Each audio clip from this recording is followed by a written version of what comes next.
Hello વિદ્યાર્થી મિત્રો, ફરીથી એકવાર બીકે સાયન્સ ઇન્સ્ટિટ્યૂટમાં આપ સૌનું હાર્દિક સ્વાગત છે। તો બેટા, અત્યારે આપણે જે ધોરણ 9 એસાઇનમેન્ટ સોલ્યુશન ચાલી રહ્યું છે તેમાં આપણે છેલ્લા વિડિયોની અંદર સેક્શન ડી એટલે કે વિભાગ ડી ની અંદર પ્રકરણ 7 ના 4 દાખલા સુધી કમ્પ્લીટ કર્યું હતું। તો આજે આપણે આગળ વાત કરવાના છે દાખલા નંબર 5 થી। ઓકે, ચલો। સાબિત કરો કે ત્રિકોણની બે બાજુઓ સમાન હોય તો તેમની સામેના ખૂણા સમાન હોય। હવે અહીંયા બેટા ખાસ ધ્યાનથી જોજો, તમારે અહીંયા શું કીધું કે ત્રિકોણની બે બાજુઓ સમાન હોય। ચલો, ત્રિકોણ છે, બે બાજુ સમાન છે। અહીંયા બે બાજુ સમાનની જગ્યાએ તમને એવું પણ કદાચ પરીક્ષાની અંદર થોડું ચેન્જ કરે, કેવું લખે કે સાબિત કરો કે સમદ્રી બાજુ ત્રિકોણ હોય તો તેમની સામેના ખૂણાઓ સમાન હોય। એટલે કે સમદ્રી બાજુ ત્રિકોણ હોય તો પણ એની બે બાજુઓ કેવી હોય? સરખી હોય। ચલો, તો બે બાજુ સમાન લખે કે સમદ્રી બાજુ લખે, આપણે વસ્તુ એટલે કે સાબિતી જે કરવાની છે એ કેવી છે? એક જ છે। તો આપણે પહેલા પક્ષ લખીએ કે બે બાજુઓ સમાન આપણને કઈ છે, તો AB બરાબર AC, બે બાજુઓ સમાન થઈ ગઈ। તેમની સામેના ખૂણા એટલે ખૂણાઓ સમાન આપણે સાબિત કરવાના છે। અહીંયા હું બીજું લખીશ, AD લંબ BC દોરો।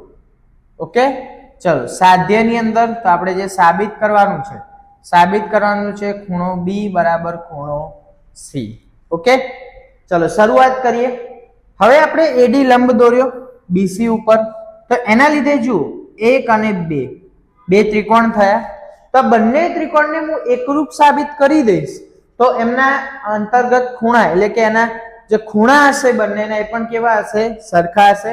ચલો, તો આપણને બાજુ તો સમાન આપેલી જ છે, તો પહેલા લખીએ ત્રિકોણ ABD અને સાબિતી। ત્રિકોણ ABD અને ત્રિકોણ ADC માટે। ઓકે, ચલો લખી દીધું આપણે અહીંયા। તો આપણને જે આપેલું છે AB બરાબર AC, તો આપણે શેના ઉપરથી લખ્યું? પક્ષ ઉપરથી લખ્યું બેટા। હવે અહીંયા જો અહીંયા આ જે ખૂણો આપણે લંબ દોર્યો, તો લંબ દોરીએ તો ખૂણો કેટલા અંશનો થાય? 90 અંશનો થાય। તેનો મતલબ આ ખૂણો અને આ ખૂણો બંને ખૂણા કેટલા અંશના હશે? 90 અંશના હશે। તો એનો અર્થ કે ખૂણો ADC અને ખૂણો ADB ઇઝ ઇક્વલ ટુ ખૂણો ADC। અહીંયા લખીશું કાટખૂણા। ઓકે, ચલો હવે બંને ત્રિકોણની અંદર AD શું છે? સામાન્ય બાજુ છે, તો એનો મતલબ AD બરાબર AD સામાન્ય બાજુ।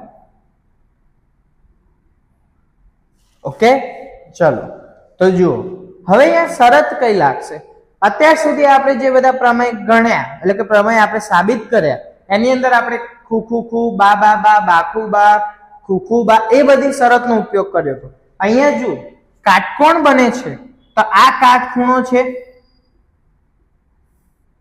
અને કાટખૂણાની જે સામેની બાજુ હોય એને કહેવાય કર્ણ અને આ શું છે? બાજુ। તો જુઓ કા ક બા, કઈ શરત બેટા લાગુ પડી? કા ક બા સેમ એ જ વસ્તુ આ બાજુના ત્રિકોણ માટે। ઓકે, તો એનો અર્થ શું થયો કે ત્રિકોણ ABD એકરૂપ ત્રિકોણ ADC કઈ શરત મુજબ?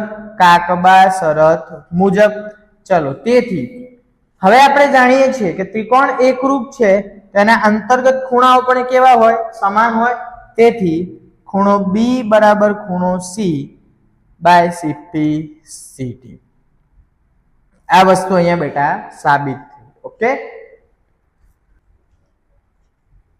ચલો એક્ઝામ્પલ નંબર 6, સાબિત કરો કે ત્રિકોણના સમાન ખૂણાઓની સામેની બાજુઓ સમાન હોય। હવે તમને એક વાત બેટા કરી દો કે હમણાં જે આપણે આગળનો પ્રમેય જોયો એની અંદર શું હતું? સમાન બાજુઓ આપી હતી અને સમાન ખૂણા સાબિત કરવાના હતા। અહીંયા સમાન ખૂણા આપેલા છે અને સમાન બાજુઓ સાબિત કરવાની। આમ તમે નોર્મલી જોવા જાઓ તો તમને બંને પ્રમેય કેવા લાગે? સેમ ટુ સેમ લાગે કે ભાઈ એક જ જેવા પ્રમેય છે। હા, પ્રમેય એક જ જેવા છે, પણ અહીંયા બેટા જે સાબિત એટલે કે એકરૂપ આપણે કરીશું તો એ જે શરત હશે એ શરત બદલાશે. ત્યાં કાકબા હતી, અહીંયા બીજી કોઈ શરત લાગુ પડશે. કઈ લાગુ પડશે? ચલો આપણે સાબિત કરીએ. તો પહેલા આપણે પક્ષ જોઈએ. તો પક્ષ બેટા તો બે ખૂણા આપણને સમાન કીધા, એટલે ખૂણો બી બરાબર ખૂણો સી, અને આપણે એડી ને લંબ બીસી ને લંબ એડી દોરીશું. તો અહીં એડી લંબ બીસી દોરો, બીસી લંબ એડી, બીસી ને લંબ એડી દોરો. ઓકે, ચલો થઈ ગયું અહીંયા. હવે જુઓ પક્ષ પછી આવશે સાધ્ય. તો આપણે સાબિત કરવાનું છે AB બરાબર AC, બાજુઓ સાબિત કરવાની છે. ચલો સાબિતી. હવે આપણે લંબ દોર્યો તો બે ત્રિકોણ આપણને મળે. તો કયા બે ત્રિકોણ? તો ત્રિકોણ ADB અને ત્રિકોણ ADC માટે. ચલો ખૂણાઓ તો સરખા છે, તો આ આપણે શેના ઉપરથી લખ્યું? પક્ષ ઉપરથી. ઓકે, ચલો હવે જુઓ બેટા, અહીંયા તમે લંબ દોર્યો બરાબર, તો આ બંને ખૂણા કેટલા અંશના બન્યા હશે? તો તમે કહેશો સર 90 અંશના બન્યા હશે. ઓકે, ચલો 90 અંશના બન્યા હોય તો ખૂણો ADB બરાબર ખૂણો ADC કયા ખૂણા થશે? કાટખૂણા થશે. ચલો એ બી તમને ખ્યાલ આવી ગયો. એના પછી AD તો બંને માટે સામાન્ય બાજુ, તો AD બરાબર AD તો સામાન્ય બાજુ. ચલો થઈ ગયું બેટા. હવે જુઓ બાજુ ખૂણો ખૂણો, ખૂણો ખૂણો બાજુ. જોયું? શરત બદલાઈ. કઈ શરત થઈ? ખુખુબા. ચલો તો અહીંયા આપણે પહેલા લખીએ ત્રિકોણ ADB એકરૂપ ત્રિકોણ ADC માટે કઈ શરત થઈ? ખુખુબા શરત પ્રમાણે. હવે ખુખુબા શરત પ્રમાણે જો બે ત્રિકોણ એકરૂપ હોય તો એની બાજુઓ પણ કેવી હોય? સરખી. તેથી AB બરાબર AC CP CT. ઓકે, ચલો એક્ઝામ્પલ નંબર 7. સાબિત કરો કે જો ત્રિકોણના બે ખૂણા અને અંતર્ગત બાજુ અનુક્રમે બીજા ત્રિકોણોના અનુરૂપ ખૂણા અને અંતર્ગત બાજુને સમાન હોય તો આ બે ત્રિકોણો એકરૂપ છે. ચલો એવું આપણે અહીંયા શું કરવાનું છે બેટા? સાબિત કરવાનું છે. તો અહીંયા પહેલા સમજો કે ત્રિકોણના બે ખૂણા, તો બે ખૂણા અને અંતર્ગત બાજુ અનુક્રમે, તો બે ખૂણા એટલે આ બે ખૂણા અને અંતર્ગત બાજુ. અંતર્ગત બાજુનો અર્થ શું થાય બેટા? કે બે ખૂણાઓની વચ્ચેની બાજુ, એટલે કે આ બાજુ બીજા ત્રિકોણોના અનુરૂપ ખૂણા, એટલે કે આ ત્રિકોણના જે ખૂણા છે એ જ ખૂણા આ ત્રિકોણના, અને આ ત્રિકોણની જે બાજુ છે એ જ બાજુ આ ત્રિકોણની સમાન હોય તો બે ત્રિકોણો એકરૂપ છે. ચલો બહુ જ સહેલું છે બેટા. પક્ષ આપણે પહેલા લખી દઈશું. ચલો પક્ષ શું થશે? તો ત્રિકોણ ABC અને ત્રિકોણ PQR માટે. ચલો ABC તો B બરાબર ખૂણો Q, ખૂણો C બરાબર ખૂણો R, અને અંતર્ગત બાજુ BC બરાબર QR. તો આપણને મળી ગઈ સમાન બાજુ. સાબિત શું કરવાનું છે? હું સાધ્ય અહીંયા લખું બેટા.